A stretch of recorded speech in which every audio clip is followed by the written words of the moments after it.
Hello and welcome back to In the Navy podcast. It's a great one because we're off a win, boys. Goldy, Holsh, Yes. how are you?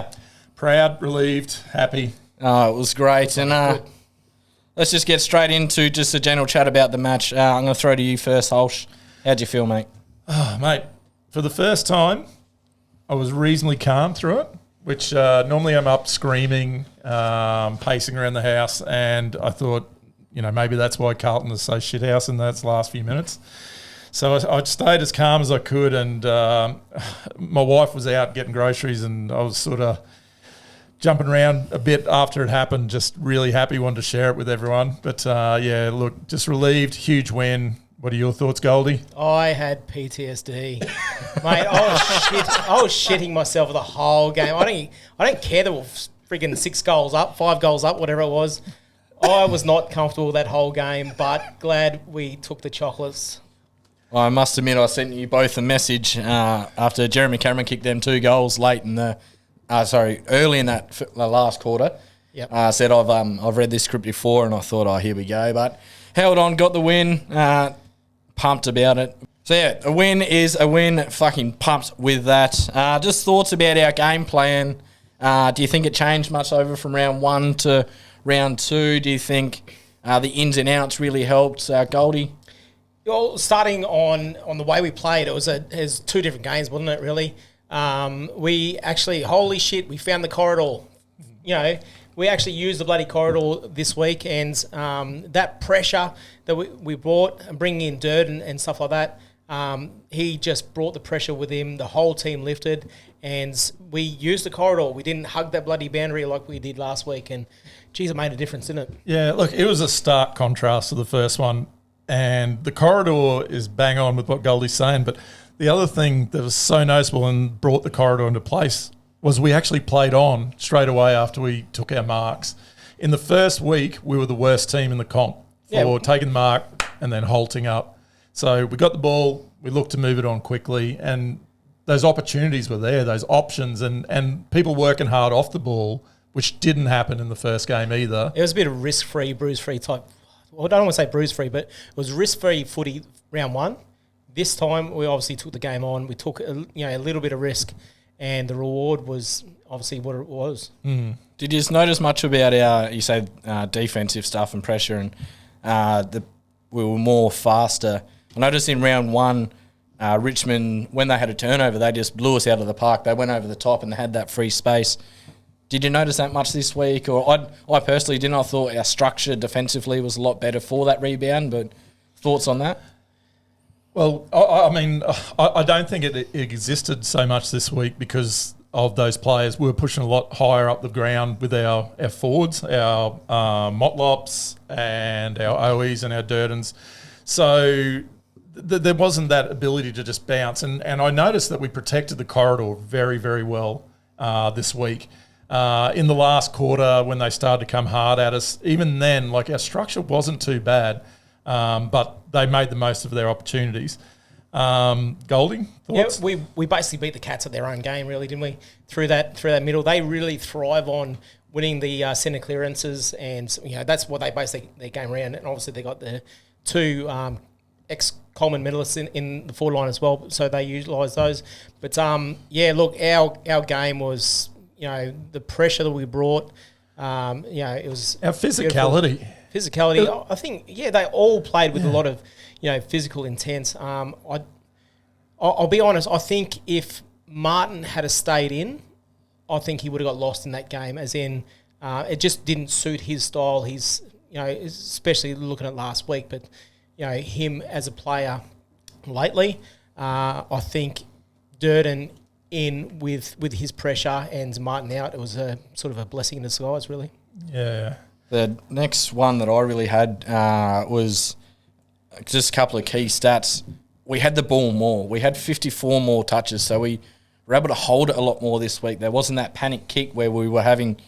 We still had turnovers, don't get me wrong. We still had that panic kick down the line, but it didn't seem to affect us as much anymore. The kick down the line seemed to hit a target more, so we used the footy 54 more times than the opposition. And overall, 72% disposal efficiency. So I think our use of the footy this week compared to round 1 was much better.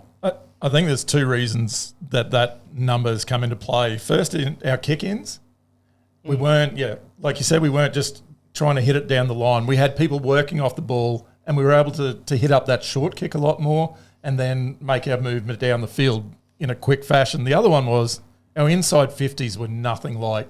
Oh, I don't want to talk about round one's inside 50s. Like, if you're going to compare, they had obviously 20-odd more inside 50s. Richmond, I don't want to talk about round one anymore. Look, we took 2 points out of that. Yep. 4 points out of this one. Look, we did what we had to do. But the inside 50 approaches, we were taking a lot of marks around the 50, just inside the 50, and it was beautiful because we converted a lot more than Geelong for those first 3 quarters. Probably touch a little bit more on the that use inside 50 as we go through the players later on, and definitely with the hit-outs. I'm just going to note that we did have 10 more hit-outs than the Cats this week, and we can get through once we start talking about the rucks and the midfielders later about that.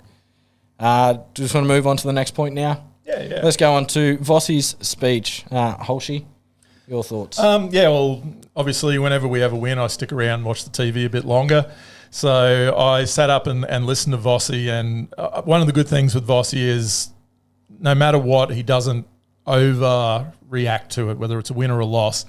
But he had so much love for the players, and one of the comments that stuck with me was one of the journos asked him, was this a landmark moment for the club? And Vossi, I don't know, it could be, but he's very present-minded of, it doesn't mean anything without success as we continue down. If we go out and lose the next 10 games in this game, it's not a landmark. But if we gain the confidence and we can produce more of these close wins against quality sides, then who knows, we'll reflect back at it. Yeah, he's a good leader, and he's got that invested interest, obviously, in the club and in the players, and they reciprocate, obviously, with with him. He just looked like a proud dad, really, didn't he? He just loved it. He loves the club. He's not fazed by the outside noise or anything like that, and nor should he be. So whatever he's doing inside the club is it's working, and the boys know it. And talking about his speech, I mean, it's great listening to their speech, isn't it? Yeah. After a win, to be honest, I didn't watch it straight away. I had to have a cold shower, but I watched it just recently, and look, he did what he did. Yeah, one thing he said was he really relates to their game to be a combination of process, work rate, and individual moments. And last night, or Thursday night, all of those culminated in a win because there was a lot of great little individual moments, and they did just stick to their process. So, I love listening to Vossi. I'll be honest, I didn't watch the speech. I'm not a massive... I hate journos. I'll thank that public. I hate journos. They always ask a question looking for a certain answer. What about the commentary? What about the commentary on that game? Oh, I hate the friggin' biased crap. It was like they were willing Geelong into this game. Shut the fuck up and let them play the footy because we were dominating. And I don't give a shit if they're coming back. They kick a goal. Oh, they could kick 2 goals. They hate us. That's why they hate us. Yeah, Christ. Anyway, sorry. It was. I'm glad you brought that up, Goldy, because it hit a nerve. But it wasn't Vossi's speech for me. It was footage that I've seen on social media of him walking on the ground and just seeing it, like it was said before, like a proud dad. That's all he looked like. He's a proud dad. And that's what I think we've lacked in a coach over the years. We've had a couple like that, but he was just super pumped for the boys for the win. And touching back to our first episode, we looked at our first 8 rounds and we thought, if we can get one of the first 2, and we've got it, and we've come away with 6 points, 8's ideal, obviously, but we've come away from 6 points, so we've definitely hit the mark for our first 2. We've touched on this quickly so far. We will just touch back over it again. The last quarter, you needed a shower afterwards, Goldy. I've said before that I read that script and I was quite nervous. But what are your thoughts? Like, do you think our 2-minute drill was better?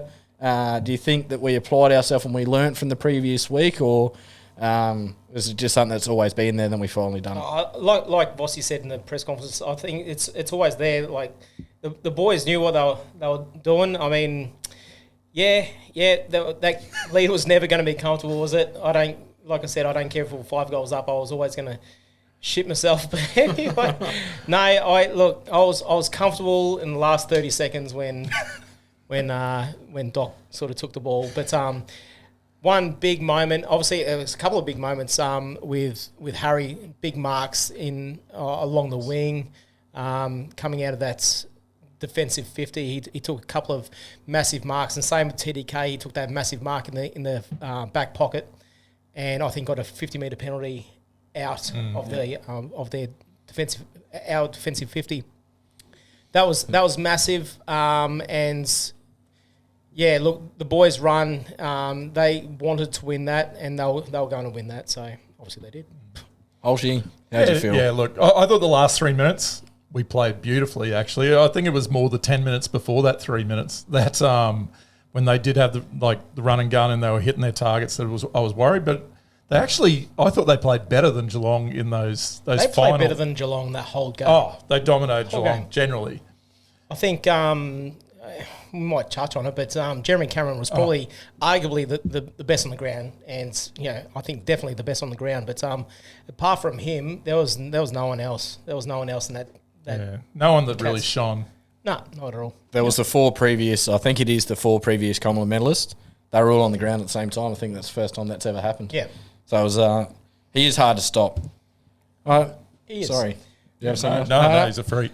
He is very much a freak. It is good to watch good football. Did enjoy some of the goals he kicked. His setup is quite good, but at the same time, fuck him, he doesn't play for Carlton. All right, let's move on to our player reviews. Let's start in the defence. The bloke with the most touches for the game, Adam Sard. Goldy, thoughts, mate? Mate, I loved this. I love this bloke. I absolutely love his run and attack from defensive 50. Look, he was pretty much, I wouldn't say non-existent, but last week wasn't his best game, obviously. This week, he was everywhere. He was brilliant in the first quarter, and obviously for the rest of it. But 29 disposals going at 76% disposal efficiency, 608 odd metres gains, which is obviously the team high. Look, he had a game. I cannot really fault. There was a couple of moments there, especially in the last quarter, where he booted the crap out of it, which has resulted in turnover and goal. But apart from that, look, he had a game. Yeah, I thought he's read the ball really well, and he played a little bit looser, which I enjoy from Sardi. I think him playing loose is a lot better for us because he just reads the play so well. I got back to watching the first half because I seen the other half live, and watching the first half today. A couple of times he ran across from 20 metres from where the ball was going, punched it. A few times it worked. Sometimes it went to space and went to them, but he reads the game so well. If we can free him up, he's going to go a long way.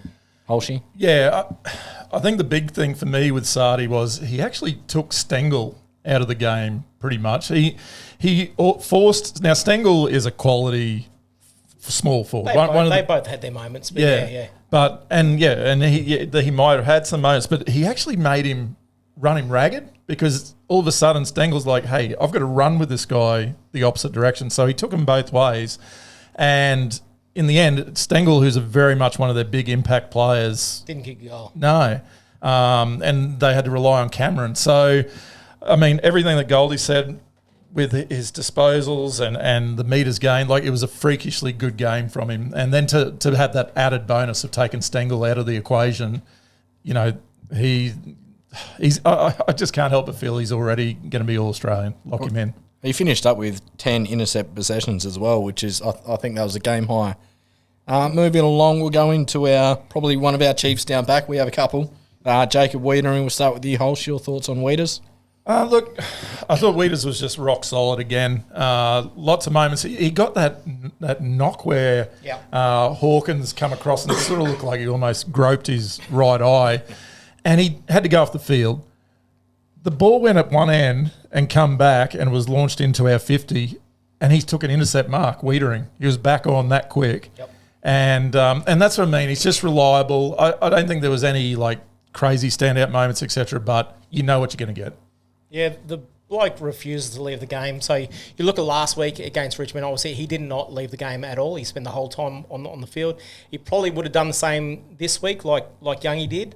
But obviously he took 3 minutes, obviously, to recover from the knock to the head. But he got, 12 disposals, 7 intercepts, 5 rebound 50s. Obviously did a fantastic job on Hawkins. Hawkins only had like the 8 disposals or whatever it was, plus the 1 goal. So he did a job. And, yeah, he did it really well. So he's the general down there. A key stat for a key back is he's got 2 frees given to him. He's given 0 away.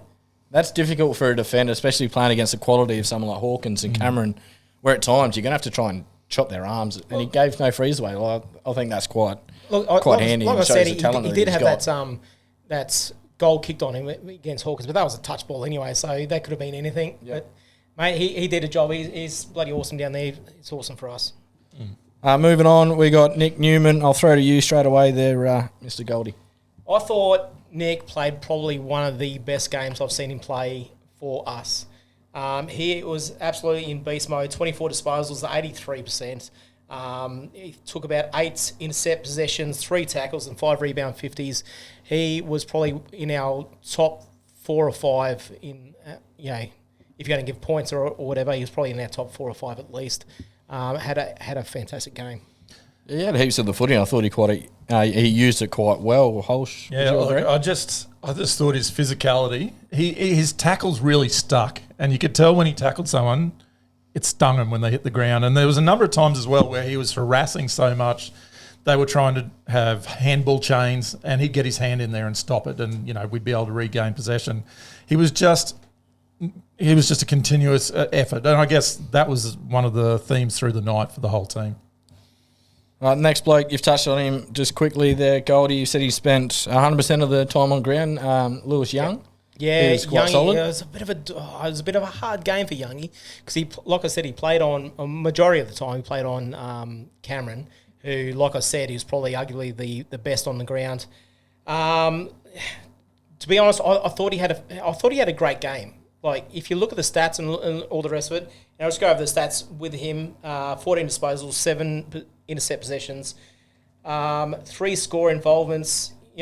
Took probably the game-winning / saving mark right at the end there where they were pressing for that last goal, and obviously took that mark and really slowed the game down and killed the game for the Cats. I thought he had a great game. Stats-wise, probably not, but you look at those stats against him, being on Cameron, a couple of those were as a result of, like, Mitch McGovern. I'll touch on Mitch McGovern, but he's always going to have that oh fuck moment. Every game I think he's going to have at least one of those sort of moments. But that resulted in a goal for Cameron. But I like Youngie. Like I was about to touch on last week. Best on ground. This week he did a job. But he'll go well. Yeah, I think Goldie's nailed everything there. 100%. As per the usual, Goldie is our smart man here. Now, this bloke, brackets, Mitch McGovern, I've got 1 point on him. Wow, that kicking. That kicking. Is the one... He's kicked straight to Geelong. Here you go. Like I said, we're going to have those moments. Wow, fuck moment. Yeah, we're going to have those every... you look at last week in the first minute, he could have taken an easy mark, went straight down his throat, fumbled that, and Dusty kicked the goal straight up, and you're like, oh, fuck. That's going to be his moments. He's going to do that. But in saying that, he had a fantastic game, really. 10 disposals, 5 tackles, 3 rebound 50s. Look, I've got no issues with him. He's going to keep on playing that role, that intercept role. Yep. Yeah. I mean, that kick in obviously was a shocker, and the social media is all over it, and he did drop another couple of easy marks there, but I just think he is almost our most essential player to stay on the field as far as, like, our injury-prone players. Yes. Like, if one of those guys that's been in and out, your Martins, your Zach Williams and all the rest, I just feel like if we could get a season out of Mitch McGovern, he is going to provide some aspects to our game that aren't going to be there otherwise with their switcher play, the fast rebound from actual intercepts. So I'm really happy with how he's positioning still, and I think he's going to be absolutely fine. He's just had a few little fumbly errors so far, but I'm not too concerned. He's the same bloke that's going to come out one week and just take 15 intercept marks and absolutely have a blinder, get 3 Brownlow votes, and we'll go, that's the Mitch we want every week. But unfortunately, we're definitely going to have them oh fuck me moments. The next bloke, I think it's the spiritual leader of the backline, Sam Doherty. I think it was just a classic Doc game. He had really good moments. He always sets up the defenders quite well. I watched him back again today, like I said. There was a couple of moments where he's come across and he's tapped the footy. No one else would have thought they would have went to grab it, but he could see someone on the out the corner of his eye. He's tapped it, and I've seen it about 3 times, and it worked twice. Once it didn't work, but just his read of the play is quite well, and it was just classic Doc. Would you agree? Yeah, Goldy? Look, it wasn't his best game, but it wasn't a bad game either for Doc. 21 disposals at 81%. I mean, you take that any day, really. 6 rebound 50s and 5 score involvements. He did a job. Like I said, it wasn't his best game, but I just love everything there. Everything about Doc. Yeah, he's just so serviceable. 17 pressure acts as well. Like, he was all over the place. And it's just 100% effort with Doc. He loves this club. So, let's move on. Let's get into our midfielders, Blake Acres. Sorry, I missed one. I missed probably my favourite defender at the moment, Lockie Cowan. This guy's just a little mongrel. He just doesn't matter who it's got. I've said it every week. Doesn't matter who's got the footy. He's just going to go in there and get it. And I thought his game this week was a step up to last week, and I actually thought he played quite well last week as well. Yeah, I was impressed. Whenever the ball was around him and the way that he took possession of the ball, etc., I think he's got that class. He hasn't put up big numbers yet, but I just feel like he's going to take this game time and just build into a really, really solid halfback. Or what position is he exactly? He's like back pocket. So back pocket. Yeah, the club's just got to really persist with this kid. He's, like I said in the preseason, he's as hard as a cat's head. He goes in with a whole heap of mongrel and generally comes out with the ball too. So they just got to keep on persisting with him. He'll get cleaner, and it's one of those back pockets is just one of those roles where you're not a full forward, you're not a full back. You're playing that role, and what he's doing is he's keeping Lockie Plowman out of the game. And when you see like Lockie Plowman's numbers, he played in the VFL last night. We're filming this on Saturday. Played VFL last night, and I don't know how he went, but disposal wise, he did really well. So. I think just keep on persisting with him. Again, 12 disposals at 83%. You'd take that any day for a back pocket. 3 intercept possessions as well. You don't want to talk injuries. You never want to be forecasting too much, but you've got to think about it. Do you think he has the ability to play tall at all? Or do you reckon he's a small defender? Wait till his confidence builds. I think, this is his second game. You'd take this out of a second game, and same as Ollie Hollands. We'll touch on him a little bit later. Yeah. But look, he could be anything. Like I said, his ceiling could be anything. He's an upgrade from Plowman. And I love his haircut. I'm going to go to his barber if I didn't have the job I had. If I had hair, I probably would too. So now into the midfielders, Blake Acres, Holshy. Wow.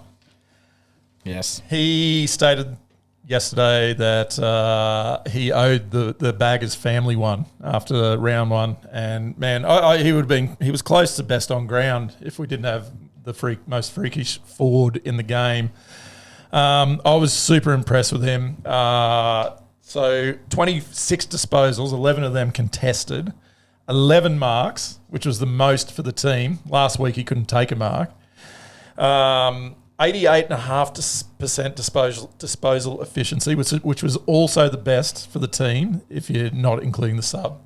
And I just was so impressed with how much it meant to him. Like, even after the game, you could tell, in the change rooms when they had that win, he was like, this is where I want to be. I don't want to be at Fremantle. Who wants to be at Fremantle? So, do you think he lifted in Hewitt's absence? Do you think he went, I'm going to grab the boys and drag them with me?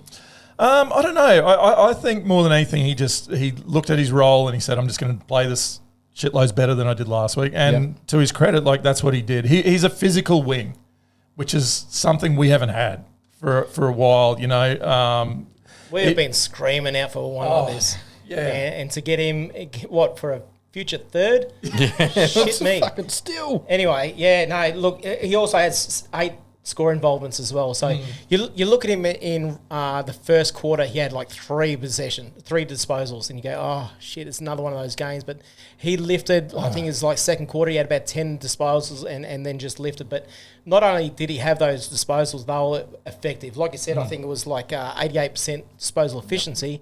He was everywhere. He was that link-up player and getting inside 50s too. He dominated. Loved his game. yeah. Played very well.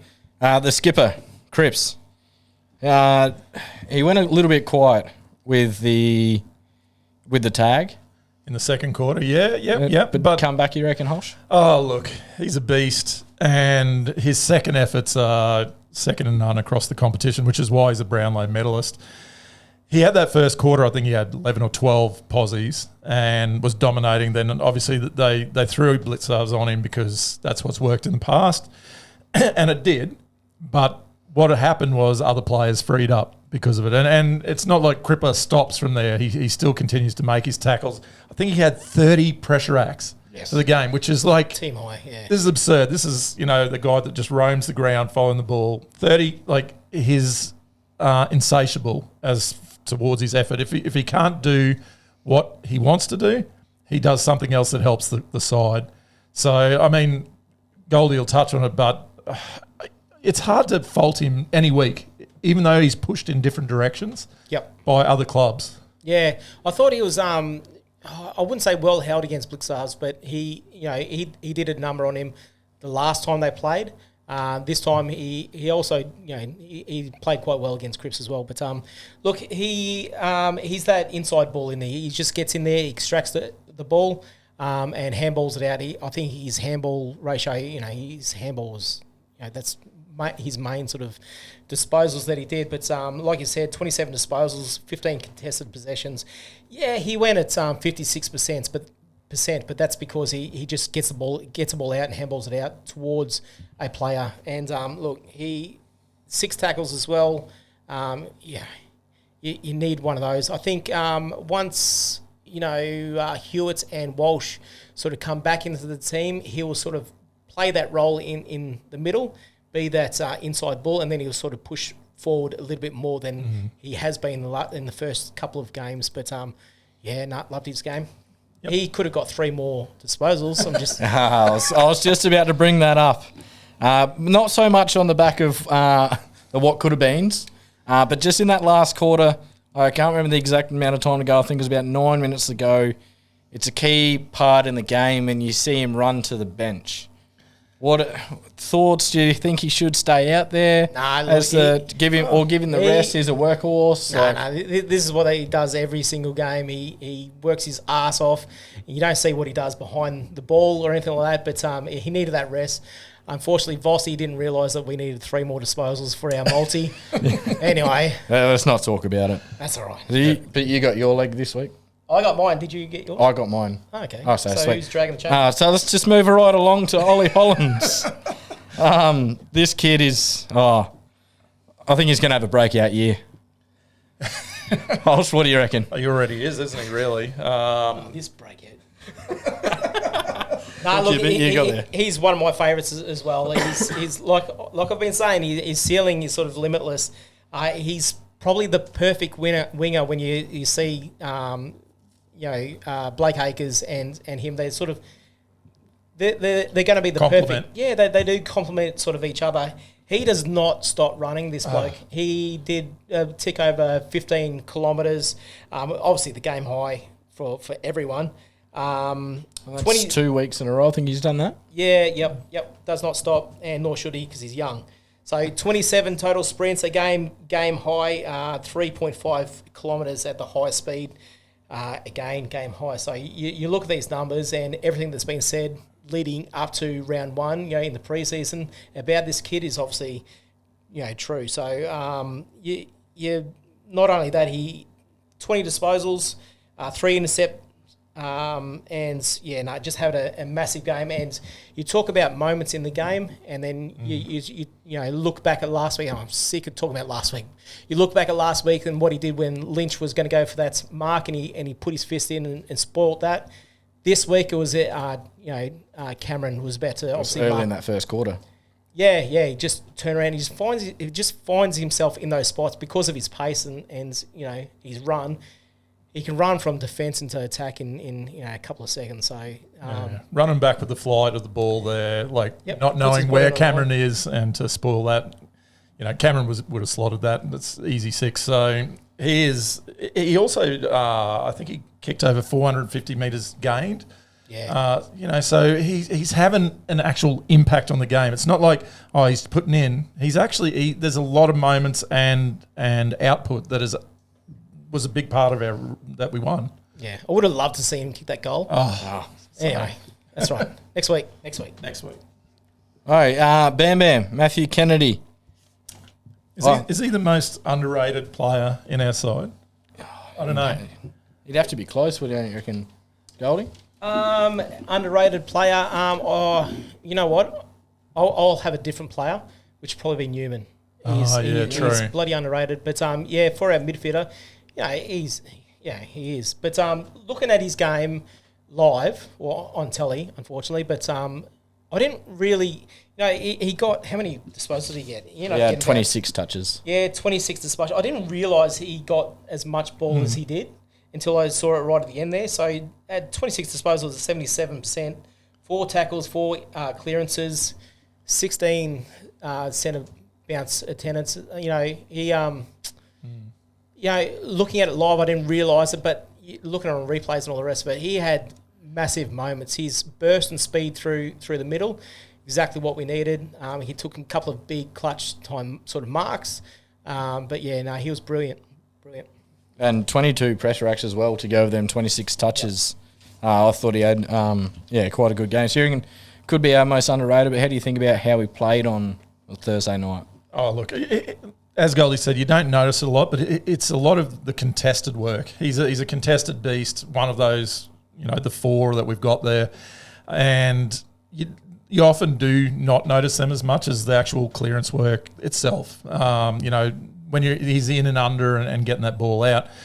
But I just think 3 years ago or two years ago even, he was such on the outer, and it just makes me realise, if there's these players that have got the ability to be consistent like this guy, maybe there's others there that we need to sort of keep pushing with. And, Lockie Cowan and the young ones, we're going to do that.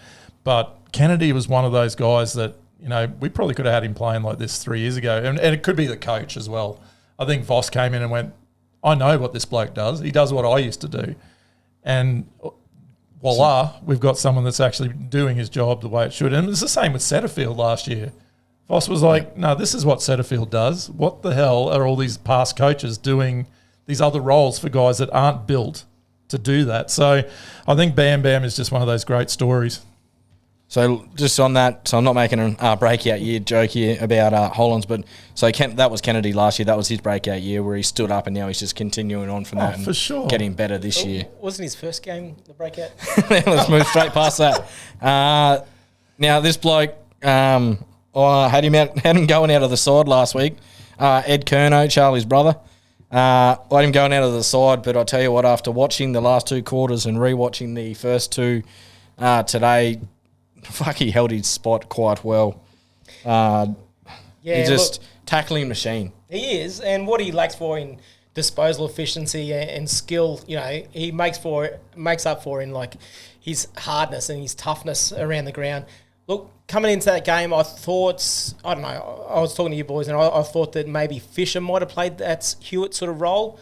But obviously Ed did, and he did a bloody good job. He played against Cam Guthrie and really shut him down and played a massive, massive role.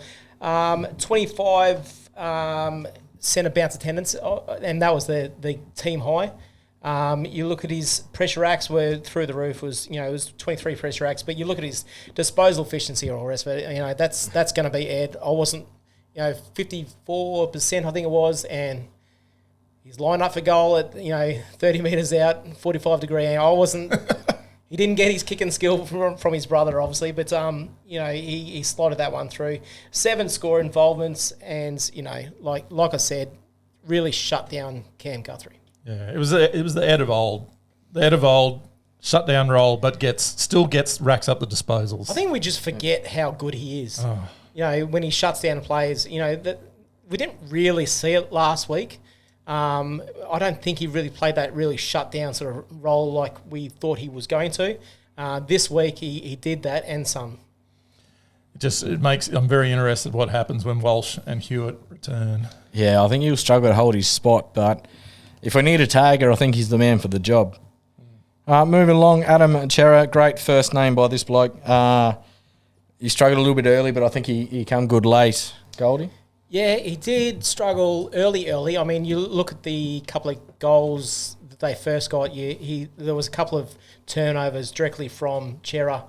You look at, I think it was Gary Rowan's first goal. That was from a smother from Chera. Anyway, it is what it is. But he had a really good game as well. He copped a bit of a knock at the end of the game, which resulted obviously him coming off. Hopefully, it's not a concussion thing or anything like that. You did see a bit of blood pissing out from his head. But I was pretty impressed with him still. I think he's still playing a really good game. 25 disposals, 6 score involvements, and I'm not sure, but I think he was on like Dangerfield or something like that. And you look at Danger, he didn't really have a massive impact in that game at all. But love him and love what he did. How quick did that blood start flowing from when he got hit? It was wound, everywhere. Like it was a head wound, yeah. Yep. Yeah, hopefully he's fine and can line up this week. What's next? We got the forwards to move into the goal kickers. Now, this bloke, you just said before, Goldy, you thought he was going to take Hewitt's role. Zach Fisher didn't really play that. Didn't really play a small forward role. Didn't play a high half forward role. I'm actually not sure what sort of role he played in the game. But I still think he had an okay night. But going forward, I just don't know what he's going to do. He does provide a lot of that pace in that high half forward. I like him where he was. He was that link up sort of player. I was really worried about his position, his spot in the team this week. Like I said last week, it was six disposals and a goal in the first quarter, and then 1 disposal for the rest of the 3 quarters. You look at that and you go, mate, catch you later. You can sit out there with Paddy Dow. But look, no, it's 19 disposals. Drive by.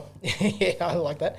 19 disposals, 4 intercepts, 5 score involvements, 3 tackles. I thought he was electric. I liked his game. I like his role that he played on Thursday night.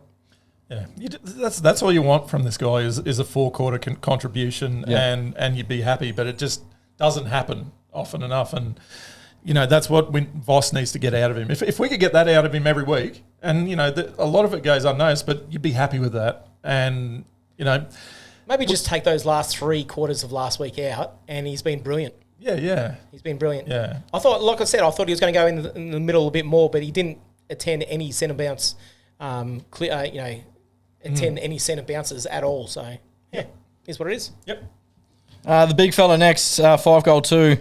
But he was definitely the go-to man, Charlie Curnow, on Thursday night. The 5-goal-2 speaks for itself. The other just interesting fact so he's had at least 7 touches there. He's had 11 total for the night. To me, I'm okay with that because he was just the go-to man up forward. When we get to the bloke 2 away, or if you don't mind just changing up the order there, we speak on Harry now as well at the same time. Just for myself, I thought that Harry actually freed up Charlie by Harry playing up the game, and that's what made Charlie look so good, and he was the go-to man all night on Thursday. It doesn't really matter for how many disposals he gets as long as he makes the most of his opportunities. And he had 5-2 from, how many you say, 8 disposals or whatever, 11 disposals or whatever it was. Look, it was a Coleman medal-like performance, and he was a monster. I loved his game. These weren't easy goals that he was getting. A couple from right from the goal line. Yeah, that first one was nice. Yeah. So, but a couple was also outside 50 as well. So he can kick them from anywhere. How good was the one that he just wheeled on his right 2 steps, 55 out? Yep. That's it gave me flashbacks. I'm not going to lie. It gave me flashbacks when he did that wheel and turn thing against Collingwood last year. I don't want to even talk about that. But no, I love this man, and he is the future. Yep. Look, I might as well just touch on Harry now then. Look, if he could mark the ball inside 50 like he does on the wings, he could be anything. Like he just finds it so easy on the wings. Even though they're contested and all the rest of it. But when he gets it, when he's leading for the ball and gets it hit straight at him, he seems to fumble it. I don't know what it is, but look, he 10 disposals, 6 contested, 6 marks and a goal. It wasn't his greatest game, but it wasn't bad either. Yeah, I think he makes it look so much easier up the ground because he's leading into space where our forward line on Thursday night seemed a little congested at times.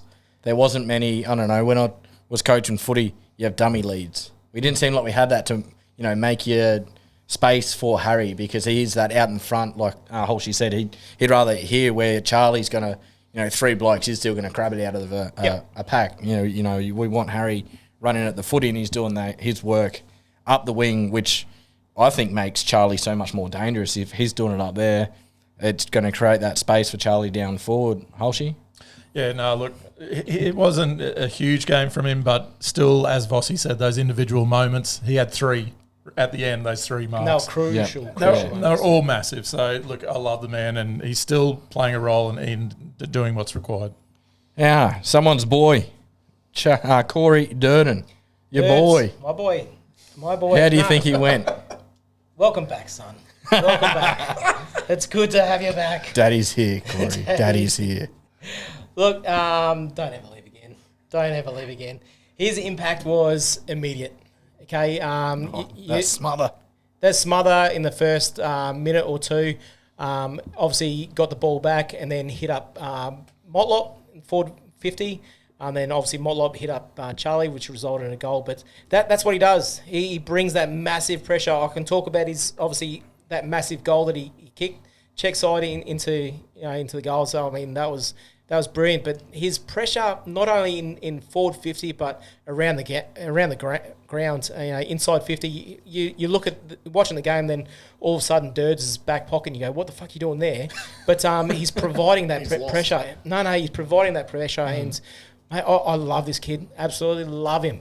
And he's a big reason why we didn't get trapped so much. He led from the front with this pressure, and I can't help but feel that some of those other guys just followed that lead because right from the first bounce, you could just see him like zipping around everywhere. It wasn't this floating. He was like, okay, I'm going to get and put pressure on you. I'm going to be in position. I'm going to put pressure on you. It's none of this just meandering around. He's looking at all times, and that flowed on to Owies and Motlop and all the crew. If you didn't see the game and you only saw that he only got 8 disposals, you go, he probably didn't play a massive game. But 8 disposals, 5 tackles, 21 pressure acts. Yep. Yeah, he was everywhere. He was electric. Love him.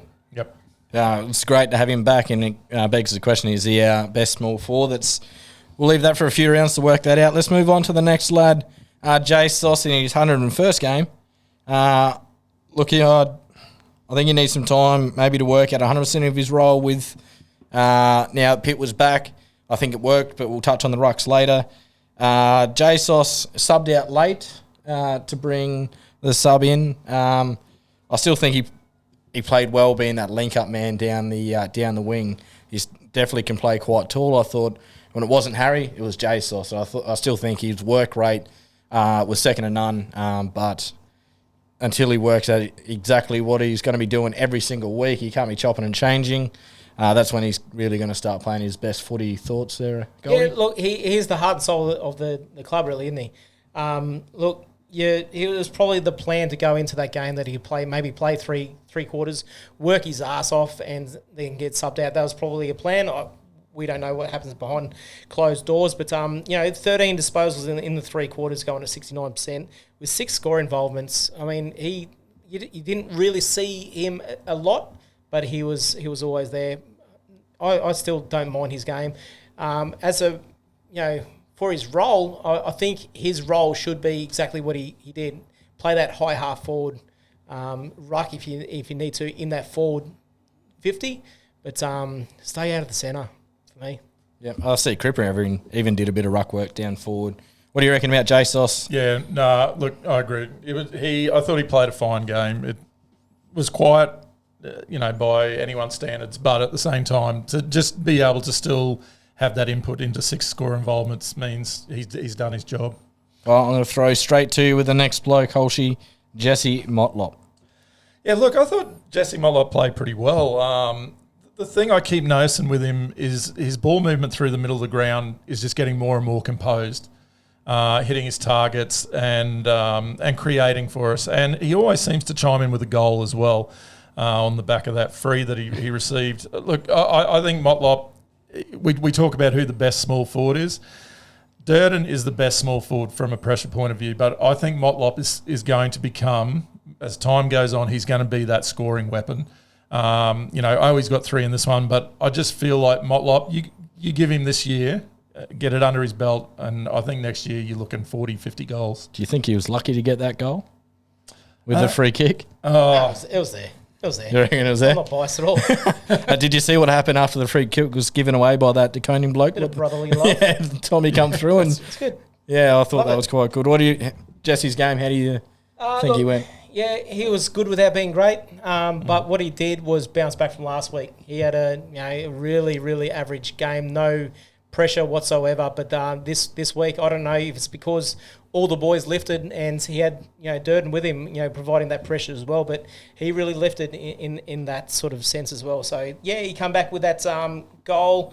I thought he had an okay game. Is he in any trouble with the match review panel this week?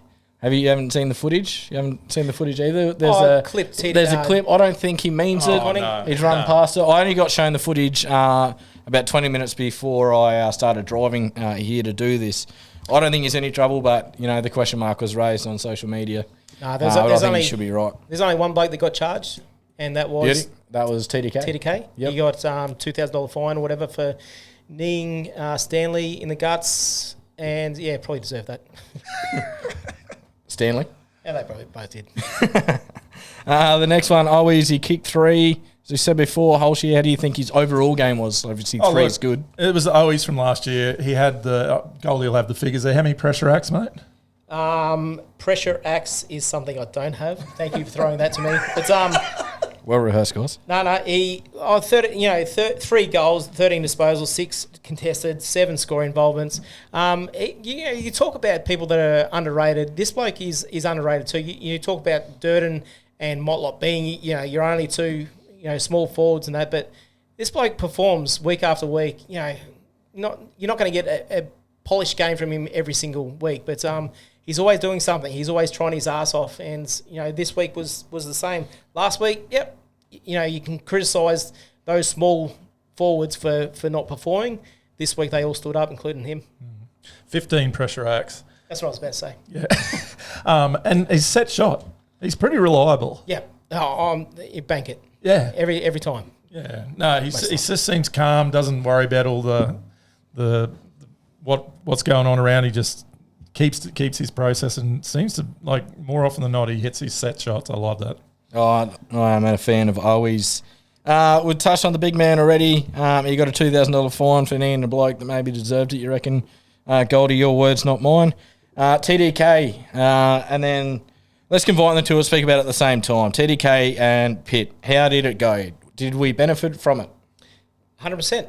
I thought we probably should have done that last week as well. It does keep JSOS in his main role, playing a high half forward. I like it, and especially now that you can have that interchange, that 23rd man come in at any time. If not, one of them's not performing, whatever, you bring a impact player in. But look, he plays better when Pitto. Sometimes you're not going to get a great game between those two, but this week they just complemented each other. I thought that he was probably the better ruck out of the two.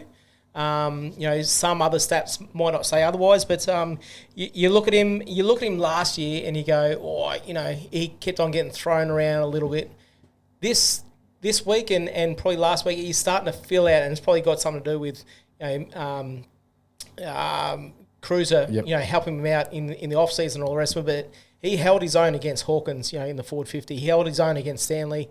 I thought he did a fantastic job. 11 disposals, 6 tackles, 20 centre bounce attendance, 44 ruck contests, winning half of those at 22. So, look, don't mind his game.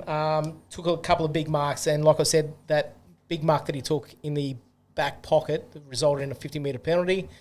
Mate, I love him, and that's all I'll say. Yep. TDK. I thought TDK's intensity on Thursday night was contagious. Some of his follow-up work with tackles was unreal. I think he had like 6 tackles. He had 6 tackles. He finally, he's so mobile around the ground. And last week, I think I keep on talking about last week because I wasn't here. I couldn't voice my opinions and used to just ran off with it. But now we got the band back together. It's all good.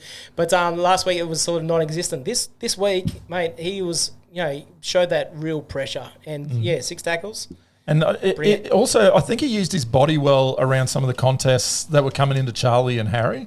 He didn't seem, there wasn't that confusion there. He was actually almost blocking players to get our other big tall towers free, which was pleasing because last year, he was running everywhere, but it looks like he understands the process moving forward. Pitt, I thought his tap work was excellent. I think it was 57% of his tap hit outs were to advantage. But, man, in the third quarter... He was a witch's hat. How he is a slug. And same in the fourth quarter, I thought he was just a witch's hat. I was actually surprised that he wasn't the one that got subbed out. But no, look, he only played half the game time as well. So look at his game time. I think he was only 66 minutes out of the 124 minutes. Yeah. So he had one massive hit out in the last quarter where he was matched up with Hawkins and they were coming hard, and he got his hands in front and got the ball out and we took it to the other end of the field. But yeah, it's just in open play he seems very non-existent, or no influence at all. But we need him just for that, the hit outs. Yeah. Well, like I said, half the game time, 10 disposals, going at very shit house percentage rate. Look, he was okay. I think he'd probably be better for the run. Okay. Yeah. I thought he was all right in the VFL last week. I think the run will do him a world of good this week. Yeah, no, agree. I thought TDK's improvement this week was actually last week it was his run and jump at Toby Nankervis. This week he read Stanley, the run and knee. Yeah, that worked as well. But no, his ability to go, oh shit, he's jumped too early, and he stayed down and got first use of the footy. So he wasn't going for every ball. He was just reading the play so much better. I think. He's just going to get continuously better at that. He is going to struggle against the bigger bodies, as we've pointed out. But against the other athletic ruckmen, I think if he can read how they're going to go, because they're then worried about him, I think he still will end the year as the number 1 ruck. So we've spoken about TDK. Have we got any more on Pitternet? No more on Pitternet. No. Let's go on to the normal super sub, but let's just go on the sub this week. Lockie O'Brien. Meh. Yeah, that sums it up. Look, I would have just liked a little bit more of him. We've got him there. They're coming in as an injection to give us some sort of burst, some sort of advantage. And he only had the 3 touches and 0 tackles. 0 advantage. Yeah, I just, I feel like he could be the right choice because he does have the run and he does have the effort. But I'd like to see it on the field, and the last 2 weeks hasn't been crazy. So I don't know. I haven't even considered other options there, but I just thought. So I was caught up last night. Did he double up and play VFL last night? He did. He did. He did. How did he? Well, he didn't do anything in the AFL, so you may as well. Double up. But it just makes me wonder. Do you think JSOS would have done more in that last quarter than 3 touches, 0 tackles? Well, I think JSOS would have done more than Pitnet did in that last quarter. So Yeah, I'm hoping that it's not some sort of injury that we'll find out, an hour before next week's game that's about JSOS, but maybe it was just a planned thing. But it was a bit of a shit sort of sub. It was weird. Yeah, no, I didn't like it. Don't rate him. Yeah, well, that's fair enough. Let's move on to next week. We play on a Saturday. The time I cannot remember off the top of my head. I think it's a 3:20 game. I think maybe that's our time. Yeah. We got GWS. Now we said we wanted one of the two of the first 2 weeks. We've got that. We've got the draw on the 6 points, as we already said. How are we feeling going in against GWS? Is this a game that in our before round one episode we said that we probably should win? How are we feeling now 2 rounds in? Look, if we play like we did on Thursday night or close to that, we should be a very good chance. I expect to win. To win, but I guess no injuries came out of Thursday night, so that's a positive. And if Hewitt's back, then there might be some selection dilemmas as well. So I don't know. What do you guys think selection-wise? Selection-wise, you go first. We'll come out of next week 2-1-0. We'll win that. Selection-wise, I think Hewitt will obviously come straight back in. Don't know where Walsh is. He might be another week off from next week. But look, I think Hewitt will come in. I don't want to say that Ed will come out, but he may have to come out. I don't know if he's got a tagging role or anything like that. It's pretty hard to take someone out when they play a good game and a good team role like Ed did. But regardless of what happens, Ed will come in. I don't see Martin come back in. No, Martin needs some time in the VFL. I'm his biggest fan, and he needs to show I think 6 to 10 weeks of consistent play, no injuries and all the rest. And I mean, if Ed did come out so we're saying that we're going to keep the 3 smalls. I think so. I think it just worked. Yep. I think it worked. And you say 3 smalls. I think always might even play. He's like that Martin sort of role. So you got your 2 smalls being Motlop and Durden, and maybe even always play that higher up the ground. But I'd keep those 3 going. 3 amigos. But do you think Ed? How do you think Ed would go as a sub? I wouldn't like it. No. Because he's not an impact. He's a shutdown sort of bloke. That's just my thoughts, Goldy. Yeah, no, I think the same too. I don't know who I'd pick. I'd still stick with the 2 rucks. So I'd still go the 2. Yeah. I think it'll work. Keep it going until it doesn't work, I suppose. But I'd maybe just Ed might not be a good option for that injection in the last, but I think he'd be a good option as far as if we had any injuries during the game, because he is a bit more multifaceted in that he could play in the middle, he could play a half forward sort of position injecting a player. I don't think I'd pick him. If you're going to inject someone, I'd pick Paddy Dow, believe it or not, over Ed for that 1 quarter. But I think Lockie O'Brien's doing a job. Yeah, I think he deserves a couple more chances there. Even though he's shit house this week. Yep, it was actually all right. I think I think he was right round 1. If he was, if Harry had to mark that, that mark right at the end where, Lockie pretty much hit him on the tit and he just stuffed the mark. He slipped over and stuffed the mark. If he had to, mark that, the taste in people's mouths probably would have been different for Lockie, but I think he stays. Yep. We are normally all big Lockie O'Brien fans as well. My in next week is Hewitt, and my out, maybe a bit of a controversial one, is Zach Fisher. However, he goes straight to the sub role, and Lockie O'Brien just has a run in the VFL. So you don't like the Fish out? No, I think Fish is playing that role. He injects a lot of pace in that high half forward. I think just keep him in there. He's like I said, he's that link sort of player. He provides a lot of pace. So Ed's you're out for Hewitt? Yeah, I think Ed is going to have to make way. I think persist with the young fellas. Obviously Ollie Hollands and Lockie Cowan. Persist with those guys. Maybe give Ed a bit of a rest. And then Ed's you're out. I'm with Goldy on this one. Only for the team balance side of things.